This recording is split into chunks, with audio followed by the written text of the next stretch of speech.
আসসালামু আলাইকুম সবাইকে। অনেক দিন ধরে ভিডিও দিই না, তাই ভাবলাম আজকে একটা ভিডিও করি। কিন্তু ভিডিওটা আসলে অনেকটাই ছোট হয়ে গেছে, যেটা আমি ভয়েস ওভার দিতে এসে দেখলাম। তো আমি আসলে আমার খামারের জন্য দৈনন্দিন জীবনে যা কিছু করে থাকি সেগুলো নিয়ে ভিডিও বানানোর চেষ্টা করি। তো বরাবরের মতোই আজকেও আমি ঘাস কাটতে এসেছি, কিন্তু আজকে আমি বড় ঘাস কাটবো না, মানে নেপিয়ার বা যারা এই ধরনের বড় ঘাস কাটবো না। আজকে আমি আমাদের ঘাসের জমিতে হওয়া প্রাকৃতিক ঘাসগুলো কাটবো। তো এই ঘাসগুলো আমরা গরুকে খাওয়াই এবং গরু এই ঘাসগুলো খুব ভালো খায়। তো এই যে আমার ঘাস কাটা শেষ, এখন ঘাসগুলোকে নিয়ে চলে যাব খামারে। তো দেখতেই পাচ্ছেন আমি কিন্তু অল্প সময়ের মধ্যে বেশ অনেকগুলো ঘাস কেটে ফেলেছি। তো এখানে আমাদের যে গরুটা দেখতে পাচ্ছেন, ওকে বাইরে তেমন একটা বের করি না, ও খুব বেশি শৃঙ্খল করে। আর যে 3টা গরু আছে সেগুলো বাইরে বাঁধা আছে। তো এই গরুটা হচ্ছে আমার ধারণা যেটা গাভীন।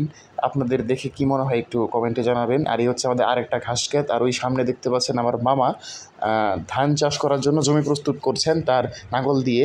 আর ওইখানে আমার কাকা আর একটা ভাই বসে আছে। তো মামা কাজ করতে করতে এই জাম গাছতলে ছায়ার নিচে একটু জিরিয়ে নিচ্ছিলেন। আসলে এই প্রাকৃতিক দৃশ্যটা খুবই মনোরম মনোরম। আর ওই দেখতে পাচ্ছেন আমাদের একটা 2টা বাছুর ওইখানে আছে, একটা ষাঁড় বাছুর আর একটা ফিমেল গরু আর কি। তো ওইখানে দেখতে পাচ্ছেন গ্রামের মানুষরা ধান লাগাচ্ছে, আর এখানে মামা জিরিয়ে নেওয়ার পর তার লাঙল দিয়ে জমিটাকে প্রস্তুত করার জন্য চাষ দিচ্ছেন। তো এই ছিল আজকের ভিডিও। সবাই ভালো থাকবেন, আমাদের জন্য দোয়া করবেন। আসসালামু আলাইকুম।